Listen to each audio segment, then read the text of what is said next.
আসসালামু আলাইকুম। এখন থেকে কিন্তু আপনারা হোয়াটসঅ্যাপে চ্যাট জিপিটি ইউজ করতে পারবেন।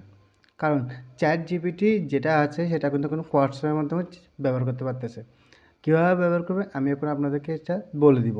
এবং যদি আমার ভিডিওগুলো ভালো লাগে তাহলে ফলো দিয়ে পাশে থাকবেন। যদি ইউটিউব থেকে দেখে থাকেন তাহলে সাবস্ক্রাইব করে পাশে থাকবেন।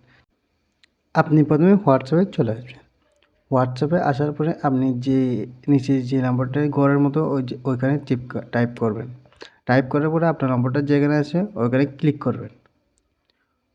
ওইখানে ক্লিক করার পরে আপনি দেখবেন যে একটা নাম্বার আছে, যে নাম্বারটা দেখছি ঠিক সেম নাম্বারে কিন্তু আপনি মেসেজটা কপি করে আপনি এখানে লিখবেন।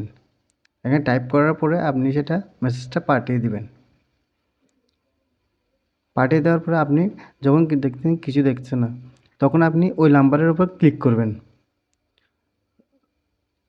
নাম্বারের উপর ক্লিক করার পরে আপনি দেখবেন চ্যাট উইথ, তখন যে নাম্বারটা দেখবেন ওইখানে ক্লিক করবেন। ওইখানে ক্লিক করার পরে আপনি দেখবেন যে চ্যাট জিটিপি চলে আসছে আপনার হোয়াটসঅ্যাপে। Thank you so much.